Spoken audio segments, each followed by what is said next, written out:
están? Un gusto saludarlos. Otra edición de Séptima Noche por Celta Televisión, con la dirección de Andrés Berniano, las cámaras de Ariel Wolfram, Gonzalo Tomás en la edición, desde La Perla, con la atención de Gabriel Sandoval, el concesionario de esta hermosa confitería, donde los atienden muy bien siempre, y por supuesto destacando a gente de Tres Arroyos, que hace cosas en muchos casos útiles para la sociedad, como la nota que nos va a tocar hoy. Hoy vamos a hablar de un tema muy sensible, muy importante, pero también muchas veces de alguna forma olvidado, no en un primer plano, en la sociedad argentina hablo, ¿no? Es la discapacidad.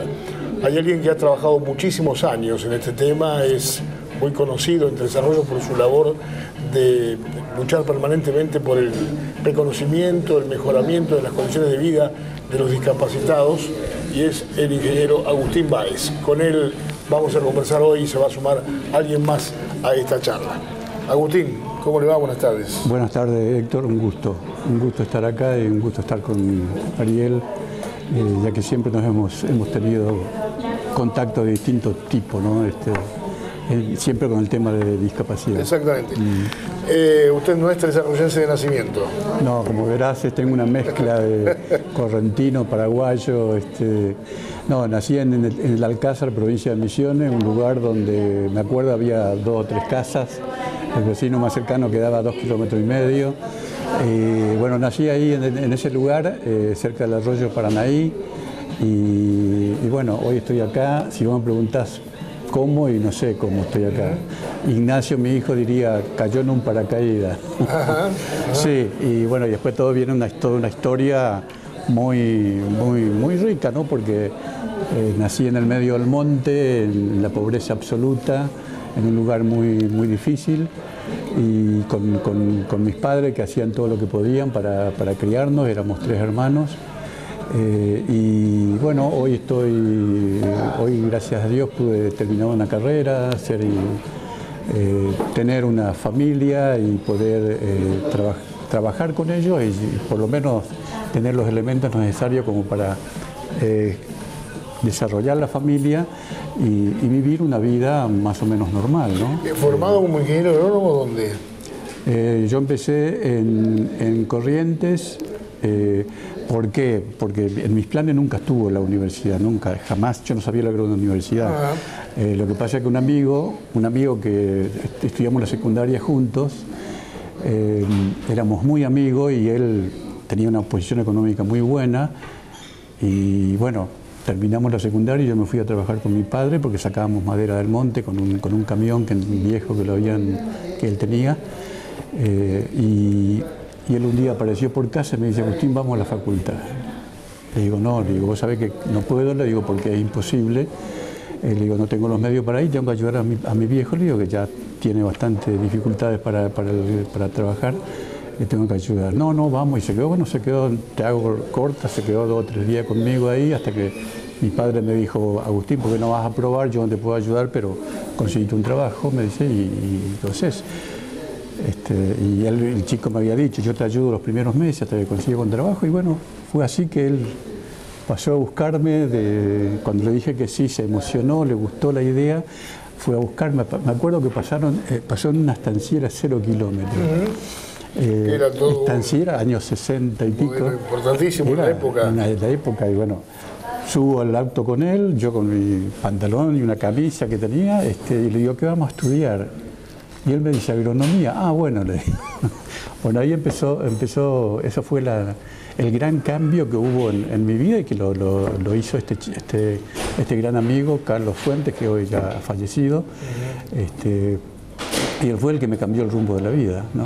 ¿Y viviste en Corrientes? Viví en Corrientes unos años, después me vine a Buenos Aires. Sí. Trabajé 2 o 3 años, anduve bastante complicado con todo el trabajo y la salud de mis padres y todo eso. Y bueno, pues después dije, no, voy a seguir estudiando, y me vine a La Plata. En La Plata me atendieron bárbaro, conseguí todos los papeles para hacer mi traslado, me reconocieron las materias y terminé en el año 1979, en la Universidad de La Plata. Y después entré al INTA y hice un posgrado en producción vegetal en Escuela de Posgrado de Balcarce. Y de ahí viene un poco el traslado, digamos, el trasplante a Tres Arroyos. Claro, no, yo me acuerdo que pasaba antes por Tres Arroyos, ¿Sí? pasaba y miraba, imagínate, pasábamos por frente a la municipalidad, a la parroquia, Sí. Era un espectáculo. Claro. Eso. Y yo miraba así, digo, qué linda ciudad para vivir, decía. Bueno, hoy estoy viviendo hace 38 años, creo que, estoy viviendo acá en Tres Arroyos. Bueno, y formaste una familia. Formé una familia, exacto. Tuvimos 12 años sin tener hijos, no podíamos tener hijos, hicimos todos los tratamientos que había que hacer, hasta que decidimos adoptar, y ahí aparece Ignacio. Lo adoptamos con 10 días de haber nacido. Ajá. Después de 4 años de lucha la adopción es un proceso es todo un bastante interesante. Bueno, apareció Ignacio y bueno, Ignacio nos hizo ver la otra cara de la vida también, porque a los 2 años, bueno, obviamente lo adoptamos a Ignacio, lo fuimos a buscar a Necochea. Por el camino tuvimos una tormenta, una tormenta de esas impresionantes que no te dejan ver nada. Pero nosotros veníamos con una felicidad tan grande que ni nos dimos cuenta de eso.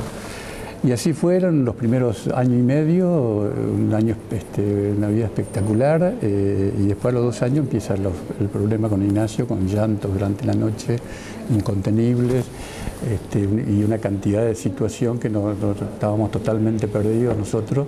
Y bueno, después de eso, a los 6, 7 años, pudimos tener una idea del problema que Ignacio tenía, que era el trastorno generalizado del desarrollo asociado a retraso mental, que fue lo que a él, bueno, todo eso asociado a una cantidad de cuestiones, ¿no?, que es clásico de los trastornos del desarrollo y además del retraso mental. Y ahí, bueno, ahí empezamos a darnos cuenta que teníamos una sociedad no preparada para atender a este tipo de personas, y empezamos yo creo que desde los primeros tiempos, la misma situación de vida que tuve yo en toda mi vida, siempre me veía un problema y enseguida mi cabeza empezaba a pensar soluciones, ¿no? Y bueno, yo creo que del poco tiempo que apareció el problema de Ignacio, yo ya empecé a mirar y a leer, como de alguna manera mi trabajo profesional me obligaba, que era la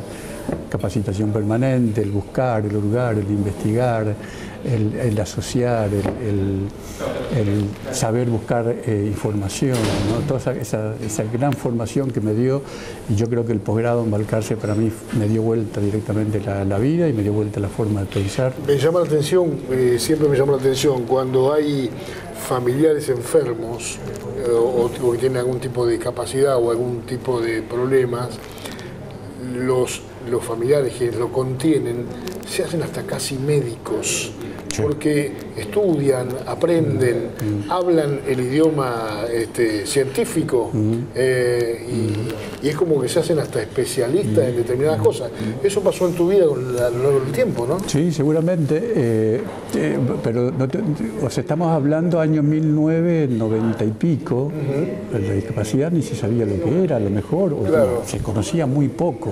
Hoy vos hablás de discapacidad y todo el mundo tiene alguna idea. Es decir, gracias al gran trabajo que han hecho organizaciones, que han hecho personas, que han hecho familias. Y lo que vos decís es cierto. La familia es el principal núcleo, ¿no?, de contención, sí, en esta situación, porque la contención es el tema. A mí me dijo un pediatra amigo, Agustín, no solamente vas a tener que luchar por el problema de Ignacio, sino también luchar para que tu familia no sea disfuncional. Y yo no entendí mucho el término en ese momento, pero con el tiempo lo viví y fue una gran lucha entre mi esposa, mi otra hija y Ignacio también aportando lo que podía. Fue una gran lucha que nos enseñó muchas cosas, y por suerte pudimos luchar para que no seamos disfuncionales. Inclusive hoy tenemos con Marisa 36 años de matrimonio, cosa que nunca jamás pensamos que íbamos a llegar. Vos hoy tenés en la mayoría de las familias con personas con discapacidad, disfuncionalidades muy importantes. Sí. ¿Por qué? Porque no todos estamos tan preparados para atender esto. Correcto, no todos tienen la fuerza moral, espiritual exacto. para sostener una situación. Cuando vos tenés una persona con discapacidad, todo cambia. Y la discapacidad afecta a toda la familia, afecta a los hijos, afecta a los parientes, afecta a las abuelas, afecta a los vecinos, afecta a todo el mundo. Y no tenemos una sociedad preparada. Es decir, si yo tengo que dejar a alguien con mi hijo, le tengo que enseñar ciertos principios básicos para que entienda cómo actuar ante determinada situación. Entonces, yo creo que el gran trabajo que nosotros queremos hacer justamente con este programa de capacitación continua es eso, es dar herramientas y todos me preguntan a quién va dirigido. Y me dice, y generalmente yo le digo, va dirigido a todos, a toda la sociedad. Claro. ¿Por qué? Porque de por sí nuestra tarea es una tarea muy difícil. Yo siempre, todos los que están trabajando con nosotros, las chicas, las psicopedagogas, terapista ocupacional, acompañantes terapéuticos, yo siempre les digo, la tarea nuestra es muy difícil. Es muy difícil porque tenemos que trabajar en la construcción social de la discapacidad. Y fundamentalmente lo que es discapacidad intelectual, discapacidad mental. Ahí está la construcción social que tenemos que trabajar. Cuando hablamos de construcción social, estamos hablando de intolerancia, estamos hablando de prejuicios, estamos hablando de indiferencia, estamos hablando de discriminación y estamos hablando de desinformación. Todo eso en toda la sociedad hay. Yo decía la vez pasada en el Consejo Deliberante, y todos me miraban, yo les dije que yo soy intolerante, yo tengo prejuicios, yo discrimino, yo soy indiferente. Pero la única diferencia es que yo me di cuenta de esto hace muchos años y mi lucha es ver cómo puedo cambiar. Se va superando, claro. Exacto, porque el prejuicio existe en todo, es decir, cualquier persona que te mira a vos ya está teniendo un prejuicio, ¿no? El prejuicio puede ser bueno o malo, no necesariamente puede ser bueno o malo, pero el prejuicio siempre existe. La intolerancia también, la discriminación también. Yo puedo mirar, chico con un gorro, mal vestido, puede ser un ladrón, ¿no? Dos chicos en una moto son motochorros. Claro. ¿No? Es una etiqueta que uno formaliza sin que sea una realidad siempre, ¿no? Exactamente. Claro.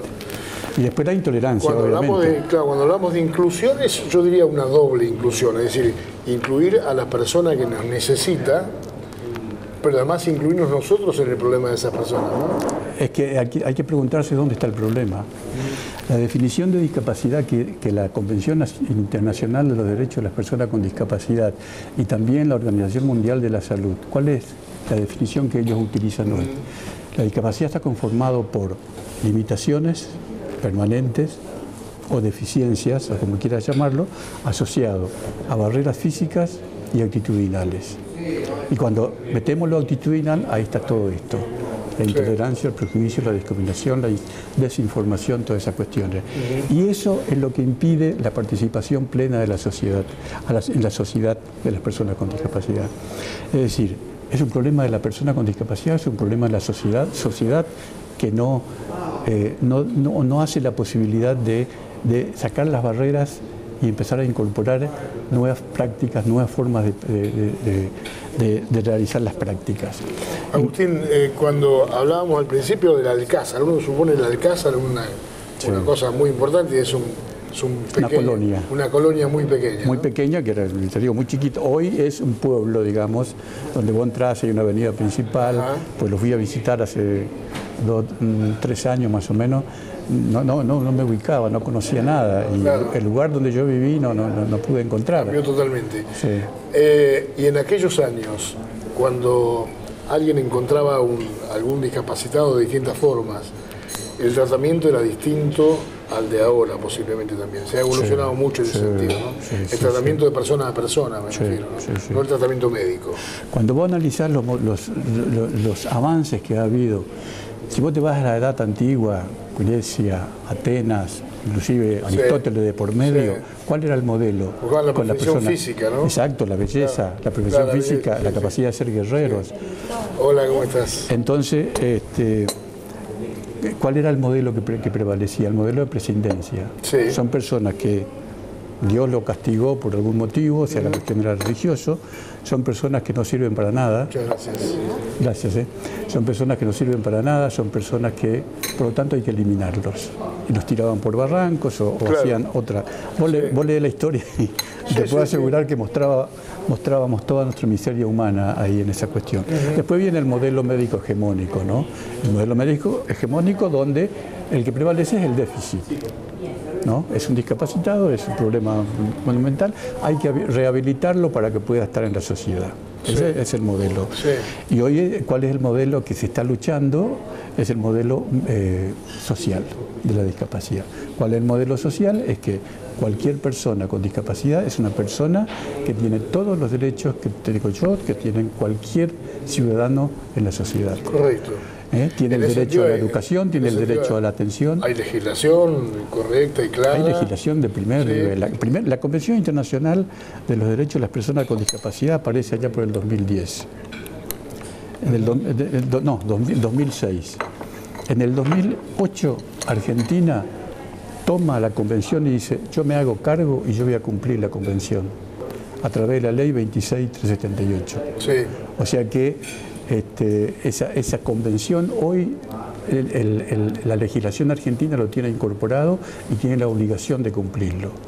No vamos a hablar de la convención porque nos podemos pasar 4 horas hablando de la convención, pero en la convención está todo. En la convención está muy claro el derecho a la educación, el derecho a la salud, el derecho, todos los mismos derechos que tenemos nosotros. Eso es lo lamentable porque a veces uno se pone a pensar, ¿no? Allá por el 48 hicimos la famosa ley o el tema de los derechos humanos, ¿no? Hace 70 años. Hace 70 años. Y después tuvimos que empezar a hacer los derechos humanos del niño, de la mujer. Sí. Es como que tenemos la Constitución. ¿Para qué más? ¿No? Porque ahí están todos los derechos de las personas. Correcto. Lo que pasa es que tenemos que cumplir las leyes. Nosotros los argentinos en general somos un desastre cumpliendo las leyes. Yo creo que en algún momento tenemos que empezar a discutir de que para poder opinar sobre algo tenemos que cumplir primero las leyes, ¿no? Sí, seguro. Y ese es un gran cambio. O los 10 mandamientos en todo caso. Los 10 mandamientos, ¿no? En todo caso. Está bien. Las personas con discapacidad incluyen a quienes tengan deficiencias físicas, mentales, intelectuales, sociales.